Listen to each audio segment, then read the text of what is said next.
ঘরে থাকা সামান্য কিছু উপকরণ দিয়ে খুব সহজে মাটির চুলায় পিৎজা বানালাম। জীবনের প্রথম পিৎজা বানালাম, তাও আবার মাটির চুলায়। প্রথম অবস্থায় এতটা ভালো হবে ভাবতে পারিনি। আসসালামু আলাইকুম, সবাই কেমন আছেন? গত কয়েকদিন ধরে আমার ছেলেটা পিৎজা খাওয়ার জন্য বায়না ধরছে। আজ বানাবো কাল বানাবো বলে বানানোই হয় না। আজকে তো এতটা জেদ ধরছে, পিৎজা না বানিয়ে দিলে অন্য কিছুই খাবে না। তাই সব কাজ ফেলে রেখে চলে এলাম ছেলের জন্য পিৎজা বানাবো। তো এখানে আমি কিছুটা ময়দা, 2 চামচ ইস্ট, 1 চামচ চিনি, স্বাদ মতো লবণ এবং কিছুটা সয়াবিন তেল দিয়ে দিলাম। এরপর পিৎজার ডোটা বানানোর জন্য কিছুটা সাদা পানি দিয়ে দিলাম। অনেকে এখানে দুধ ব্যবহার করে, সত্যি বলতে ফ্রিজে দুধ শেষ হয়ে গেছে, তাই পানি দিয়েই কাজ চালিয়ে নিচ্ছি। আর এই তো আমার পিৎজা বানানোর ডো একদম রেডি। এখন আমি আধা ঘন্টার জন্য রেস্টে রেখে দিলাম। এদিকে আমি দুপুরের রান্না উঠিয়ে দিছি, আর রান্নার পাশাপাশি পেঁয়াজ, কাঁচামরিচ, টমেটো সব রেডি করে নিলাম পিৎজা বানানোর জন্য। আধা ঘন্টা রেস্টে রাখার পর এখন পিৎজা বানানোর ডোটা আরেকটু মথে নিচ্ছি। আরো কিছুটা সময় রেস্টে রাখলে ভালো হতো, কিন্তু আমার ছেলেটা খুব তাড়াহুড়া করছে বানানোর জন্য।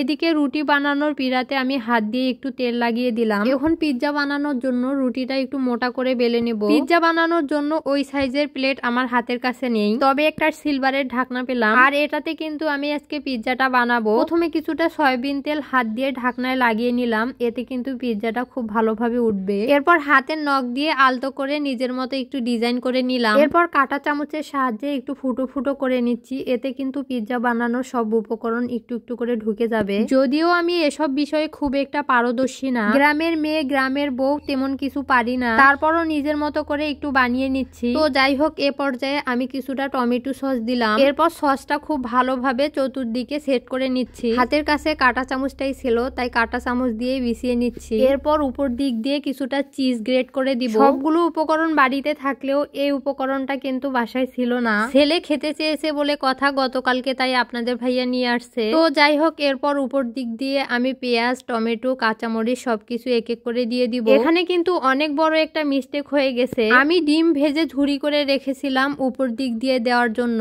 কিন্তু একদমই মনে ছিল না। আর যখন মনে পড়েছে ওই অবধি কিন্তু পিৎজাটা বানিয়ে খাওয়াও শেষ হয়ে গেছে। অনেকেই দেখি মাংস দিয়ে পিৎজা বানায়, কেউ কেউ ডিম দিয়ে পিৎজা বানায়, কিন্তু আমি ডিম, মাংস এসব ছাড়াই পিৎজা বানিয়েছি, কিন্তু তারপরও যে এত মজা হবে ভাবতে পারিনি। তো যাই হোক, এইদিকে আমার পিৎজা বানানোটা কমপ্লিট, আর আমি চুলায় একটা কড়াই বসিয়ে তার উপরে একটা পাতিল রাখা রেস্টুরেন্ট দিয়ে দিলাম। এরপর 20 মিনিট হালকা আছে রান্না করে নিয়েছি, আর এই তো দেখেন আমার পিৎজাটা একদম হয়ে গেছে। চুলা থেকে নামিয়ে কিছুটা ঠান্ডা করার পর তারপর এই তো কেটে নিচ্ছি। আমার ছেলেটা তো পাশেই বসে আছে, কখন খাবে বারবার বলছে, আম্মু একটু তাড়াতাড়ি করে কাটো, আমার খেতে ইচ্ছা করছে। তাই তো সবার আগে কেটে ওকেই খেতে দিলাম। আমার ছেলেটা এই ধরনের ফাস্টফুড জাতীয় খাবারগুলো খুবই পছন্দ করে। ওকে খেতে দিয়ে আমি আপনাদের ভাইয়াও নিলাম খেতে।